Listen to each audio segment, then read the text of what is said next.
찬송가 218장 함께 찬양하겠습니다.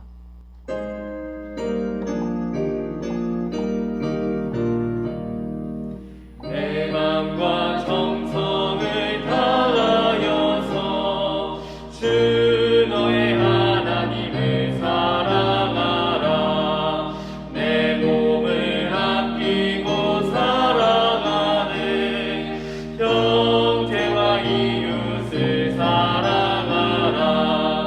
주께서 우리에게 명하시니 그 명령 따라서 살아가리.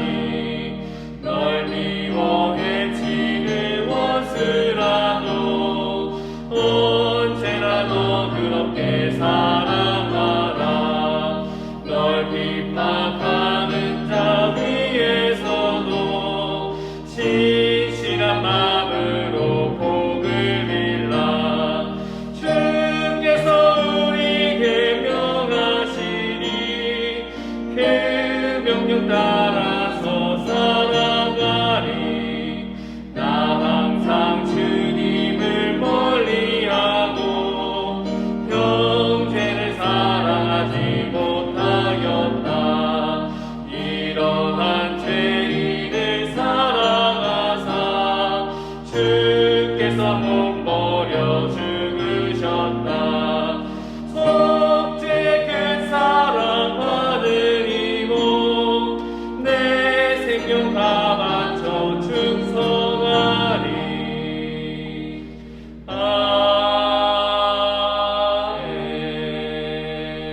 아멘. 기도하겠습니다. 하나님 아버지, 이 시간 우리를 이 자리로 불러주시고 주의 말씀을 묵상하게 하시니 무한 감사를 올려드립니다. 사랑의 하나님, 우리 삶 속에 하나님의 말씀이 더욱더 살아 역사하시길 소망합니다. 우리의 마음밭이 옥토가 되게 하여 주셔서 주의 말씀이 30배, 60배, 100배의 결실을 맺을 수 있도록 인도하여 주시옵소서. 이 시간 말씀을 듣고 기도할 때 내 안에 있는 불신앙이 발견되게 하여 주시고 그것을 내어놓음으로 참 자유를 누릴 수 있도록 인도하여 주시옵소서. 이 나라 이 민족을 위해 기도합니다. 코로나 확진자의 수를 줄여주시고 중증 환자들이 더 생겨나지 않도록 지켜 보호하여 주시옵소서. 경제적인 어려움이 있는 사람들의 마음을 지켜주시고 힘들고 어려운 순간을 이겨낼 수 있는 힘과 용기를 더하여 주시옵소서. 사랑하는 교회의 환우들을 위해 기도합니다. 그 누구보다 자신의 백성을 아끼시고 사랑하시는 하나님을 신뢰하게 하여 주시옵소서. 하나님께 매달리는 성도가 되게 하시고 어떤 상황이 찾아와도 치유하시는 하나님을 향한 믿음이 무너지지 않도록 함께하여 주시옵소서. 그들을 사랑으로 섬기는 가족들의 마음과 건강을 지켜주셔서 늘 믿음의 말을 할 수 있도록 인도하여 주시옵소서. 사랑하는 담임 목사님을 위해 기도합니다. 주님께서 세우신 주의 종이 교회를 섬기는 데 부족함이 없도록 영육을 강건하게 하여 주시옵소서. 지난 주일에 선포되어진 하나님 말씀이 각 성도의 삶 속에 살아 움직이길 소망합니다. 그리고 그 말씀을 통해 성도의 입술에 찬송이 가득하길 기대합니다. 은혜의 하나님 함께하여 주시옵소서. 이 시간 주의 말씀을 듣습니다.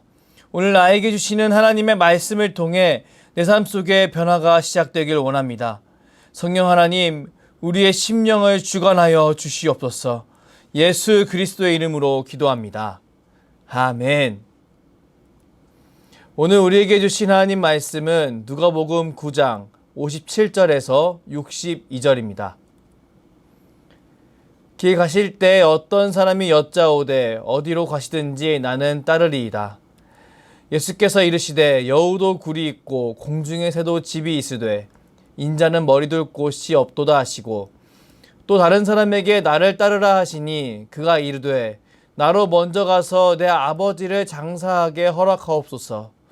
이르시되 죽은 자들로 자기의 죽은 자들을 장사하게 하고 너는 가서 하나님의 나라를 전파하라 하시고 또 다른 사람이 이르되 주여 내가 주를 따르겠나이다마는 나로 먼저 내 가족을 작별하게 허락하소서. 예수께서 이르시되 손에 쟁기를 잡고 뒤를 돌아보는 자는 하나님의 나라에 합당하지 아니하리라 하시니라. 아멘. 오늘의 근본세의 한 문장입니다. 성령이 당신에게 아픔을 주는 주님의 말씀을 생각나게 하시면 당신은 주께서 당신을 죽기까지 아프게 할 정도로 뭔가 제거해야 할 것이 있다고 확신해도 됩니다. 주님이 주시는 아픔이라는 제목으로 하나님의 말씀을 증거하도록 하겠습니다. 오늘 주님은 나의 최고봉은 9월 27일 주님이 주시는 아픔입니다. 오늘 성경 본문을 보면 예수님을 따르겠다고 말하는 사람과 그 사람에게 너무나 엄하게 대하시는 예수님을 볼 수 있습니다. 본문 57절에서 58절 말씀을 읽겠습니다. 길 가실 때 어떤 사람이 여짜오되 어디로 가시든지 나는 따르리이다. 예수께서 이르시되 여우도 굴이 있고 공중에 새도 집이 있으되 인자는 머리 둘 곳이 없도다 하시고 57절에 등장하는 따르리이다를 보십시오. 이 단어는 원어가 헬라어 아콜루데오로 되어 있는데 원어 성경을 보면 1인칭 단수 미래 직설법으로 기록되어 있습니다. 헬라어 문법에서 미래 직설법은 주어의 단호한 결단과 의지를 보여줍니다.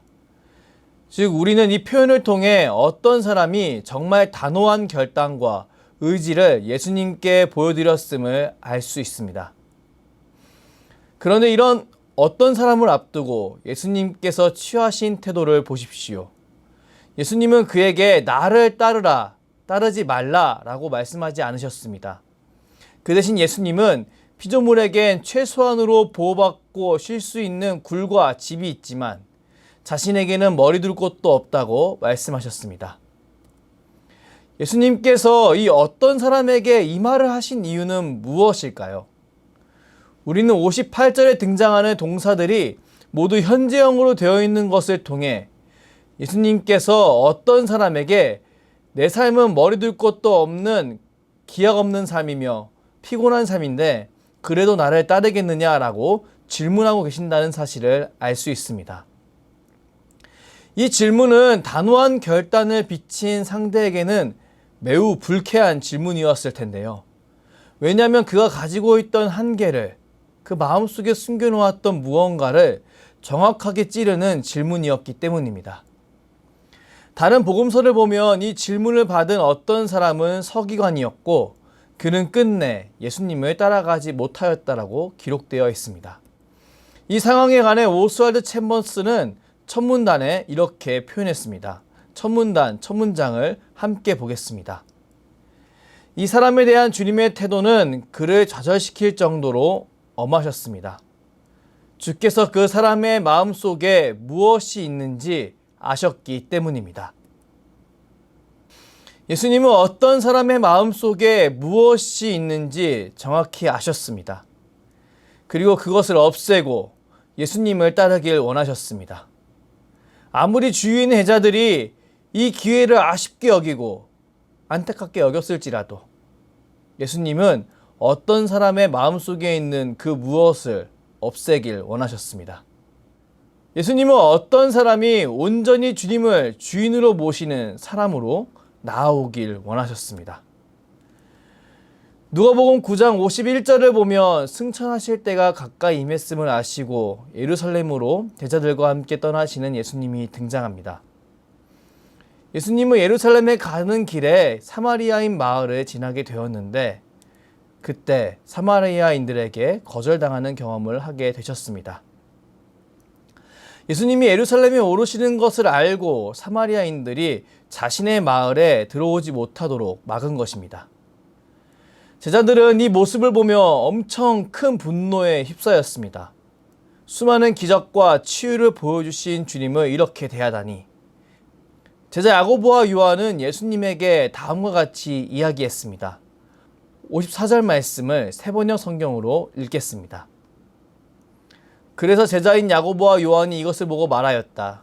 주님, 하늘에서 불이 내려와 그들을 태워버리라고 우리가 명령하면 어떻겠습니까?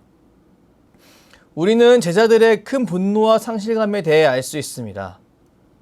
모든 사람들이 위대한 스승을 기꺼이 따를 줄 알았는데 그렇지 않은 모습을 보니 속이 뒤집혀 버린 것입니다. 예수님께서는 이런 그들을 꾸짖으시고 다른 마을로 가셨습니다. 그리고 그때 만난 사람이 바로 앞에 말한 어떤 사람이었습니다. 여러분, 제자들은 어떤 사람이 얼마나 반가웠을까요? 단호한 결단으로 주님을 따르겠다고 말하는 그가 얼마나 고마웠을까요?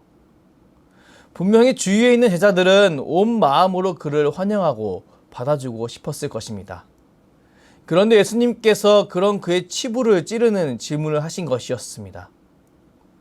과연 예수님의 이 질문은 충동적이거나 변덕적인 것이었을까요? 우리는 다른 복음서에서 나온 예수님의 모습을 바라보며 예수님께서 충동적이거나 변덕적으로 이런 질문을 하지 않으시는 분이심을 잘 알고 있습니다. 이런 예수님의 모습에 관해 오스왈드 챔버스는 다음과 같이 설명합니다. 부교재 천문단 5번째 줄입니다. 예수님의 말씀은 더 이상 아프고 상처받을 것이 없을 때까지 우리에게 아픔과 상처를 줍니다. 예수 그리스도는 우리가 하나님을 섬기는 데 있어서 결국 우리를 망치는 것이라면 그것이 무엇이든지 엄하게 다루십니다. 사랑하는 여러분, 예수님의 대답은 이 상황 가운데 변덕스럽게 말씀하신 것이 아니라 사람 속에 있는 것을 아는 지식에 근거한 것이었습니다. 예수님은 어떤 사람의 마음 속에 무슨 생각이 숨겨져 있는지 너무나 잘 아셨습니다. 그리고 그것을 없애고 예수님을 따르길 원하셨습니다. 사랑하는 수유제일교회 여러분, 저는 저와 여러분이 우리 예수님께서 하나님을 섬기는 사람들을 망가뜨리는 그 모든 것을 정말 싫어하는 분이심을 기억할 수 있길 바랍니다. 우리 예수님은 이런 것에 대해 정말 단호하시며 냉정한 분이십니다. 오해하지 마십시오. 예수님은 연약한 성도를 단호하고 냉정하게 거절하는 분이 아니십니다. 예수님이 단호하고 냉정하게 대하시는 것은 성도 안에 숨어있는 성도를 망가뜨리는 무언가입니다. 우리는 이런 예수님을 바라보며 내 안에 있는 성도를 망가뜨리는 무언가를 발견하는 시간을 가져야 합니다. 성령 하나님이 기도할 때 아픔을 주는 그 주의 말씀을 생각나게 하신다면 그것을 붙잡아야 합니다. 그리고 그것을 그냥 흘러보내지 말고 그것을 곱씹으며 묵상하며 내 안에 있는 무언가를 발견하기 위해 몸부림쳐야 합니다. 그 아픔이 자연스레 사라질 때까지 기도를 통해 그 아픔을 직면해야 합니다. 주님의 십자가 앞에 수고하고 무거운 짐을 가져다가 내려놓는 시간을 가져야 합니다. 그렇게 할 때 우리는 주님이 우리에게 주시는 참 자유와 평안을 누릴 수 있습니다. 자기가 주인이 된 삶에서는 절대 누릴 수 없는 참 자유를 예수님이 내 삶의 주인이 되심으로 우리는 누릴 수 있습니다. 오늘 그본서의 한 문장을 읽겠습니다.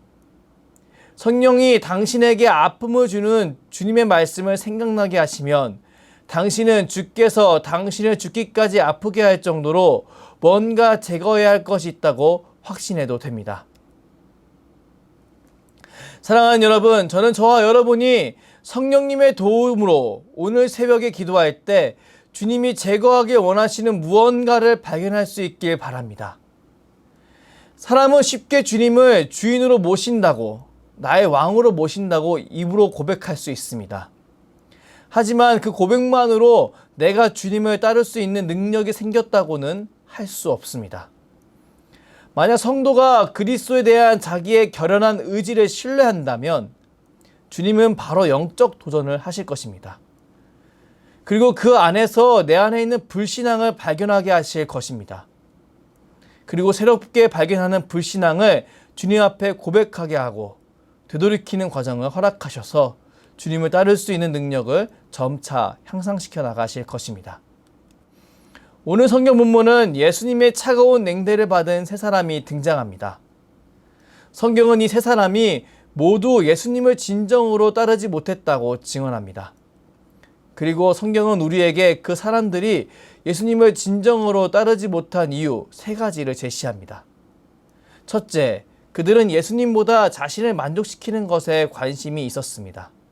둘째, 그들은 예수님보다 가족을 중시했습니다. 셋째, 그들은 예수님을 따르는 것을 잠시 보류해도 되는 것으로 여겼습니다. 예수님은 이 3가지 태도를 바라보시며 단호하고 엄중하게 자신을 따르라고 말씀하셨습니다. 그리고 그 어떤 사람도 유혹에 넘어가 주지 않으셨습니다. 왜 우리 주 예수님은 그런 모습을 보여주셨을까요? 그 이유는 이 3가지 모습 속에 전적으로 하나님을 향한 신뢰보다 그 불신앙이 숨겨져 있기 때문이었습니다. 첫 번째 사람을 보십시오. 그는 자신의 최소한의 안전이 보장되지 않을 것이라는 말에 무너졌습니다. 두 번째 사람을 보십시오. 그는 가족과 화목한 관계가 보장되지 않을 것이라는 말에 무너졌습니다. 마지막 사람을 보십시오. 그도 가족과의 화목한 관계를 포기해야 한다는 말에 무너졌습니다. 저는 이 말씀을 묵상하며 참 마음이 어려웠는데요. 왜냐하면 저에게는 눈에 넣어도 안 아플 아내와 아들과 딸이 있기 때문이었습니다. 주님, 저에게 이 가족을 포기하라고 하시다니요. 주님, 어떻게 그렇게 하실 수 있으십니까? 저는 이 말씀을 준비하며 기도할 때 이런 기도를 올려드리게 되었습니다. 정말 너무나 괴로웠는데요. 이런 기도를 하고 있는 저에게 하나님께서 구약에 등장하는 유명한 한 인물을 떠올려 주셨습니다. 바로 믿음의 아버지 아브라함입니다. 여러분, 아브라함은 어떤 사람인가요? 그는 첫 명령부터 본토, 친척, 아비집을 떠나라고 명령받은 사람이었습니다. 그리고 그는 하나님이 주신 축복의 자녀인 이삭을 모리아 산에서 번제로 드리라는 명령을 받은 사람이었습니다. 어찌 보면 정말 잔인하다고 생각이 드는 모습인데요. 아브라함은 놀랍게도 하나님이 하신 명령을 하나씩 순종해 나갑니다. 그리고 그 결과 믿음의 아버지라는 이름을 얻게 됩니다. 과연 어떻게 그는 그런 일을 할 수 있었을까요? 저는 아브라함 가운데 시편 37편에 나오는 시편 기자의 믿음이 있었다고 믿습니다. 여호와께서 사람의 걸음을 정하시고 그의 길을 기뻐하시나니 그는 넘어지나 아주 엎드러지지 아니함은 여호와께서 그의 손으로 붙드심이로다. 내가 어려서부터 늙기까지 의인이 버림을 당하거나 그의 자손이 걸식함을 보지 못하였도다. 아멘. 사랑하는 여러분, 혹시 가족에 대한 충성심으로 인해 주님을 따라가는데 거리낌이 있으십니까? 그렇다면 오늘 새벽 주님 앞에 이런 내 마음을 있는 그대로 고백해 보시길 바랍니다. 그리고 주님의 약속을 신뢰하지 못하는 내 자신을 돌이켜 보시길 바랍니다. 그리고 더 과감하게 주님의 말씀에 순종하는 삶을 살 것을 결단하시길 바랍니다.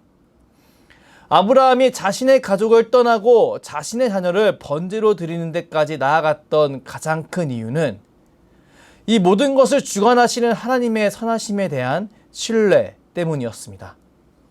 그는 그 누구보다 자신의 백성을 아끼시고 사랑하시는 하나님을 향한 신뢰가 있었습니다. 그렇기 때문에 그는 믿음의 행동을 할 수 있었습니다. 그리고 주님께 인정받는 한 사람이 될 수 있었습니다. 사랑하는 수유제일교회 성도 여러분, 주님은 성도를 망가뜨리는 숨겨진 불신앙을 정말 싫어하십니다. 오늘 새벽 성령의 도우심으로 그 불신앙을 제거하십시오. 아프더라도 주님 앞에서 그 불신앙을 제거하십시오. 하나님이 마음의 감동을 주셨다면 그것을 붙잡고 내 안에 있는 불신앙 하나를 오늘 새벽에 내놓으십시오. 그렇게 행할 때 우리 가운데 주님을 따르는 그 힘이 점차 커져가게 될 줄 믿습니다.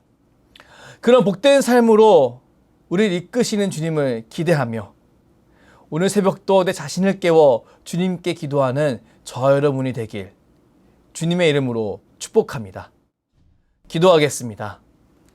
사랑의 하나님, 오늘 말씀을 통해 내 믿음의 고백 안에 불신앙이 숨겨져 있을 수 있음을 깨닫게 하시니 무한 감사를 올려드립니다. 오늘 주를 따르겠다고 말하는 사람을 단호하게 대하셨던 예수님을 기억하며 내 안에 숨겨진 불신앙이 발견되어지는 은혜가 있길 원합니다. 주님과의 관계를 막고 멀어지게 하고 있던 것이 있다면 이 새벽에 기도할 때 떠오르게 하시고 주님 앞에 내놓을 수 있도록 인도하여 주시옵소서. 그리고 있는 그대로 주님 앞에 나아감으로 내가 나도 몰래 붙잡고 있었던 그 우상들이 불신앙이 헛된 것이었음을, 그보다 하나님을 더 붙잡아야 함을 깨닫게 하여 주시옵소서. 우린 연약하여서 보혜사 성령 하나님의 도우심 없이는 이 기도를 올려드릴 수 없습니다. 주의 보혈로 기도하는 모든 성도님들을 덮어주시고 성령의 인도하심에 따라 민감하게 반응할 수 있도록 인도하여 주시옵소서. 감사드리며 주께서 가르쳐 주신 기도로 기도하오니 하늘에 계신 우리 아버지, 아버지의 이름을 거룩하게 하시며 아버지의 나라가 오게 하시며 아버지의 뜻이 하늘에서 같이 땅에서도 이루어지게 하소서. 오늘 우리에게 일용할 양식을 주시고 우리가 우리에게 잘못한 사람을 용서하여 준 것 같이 우리 죄를 용서하여 주시고 우리를 시험에 빠지지 않게 하시고 악에서 구하소서. 나라와 권능과 영광이 영원히 아버지의 것입니다. 아멘.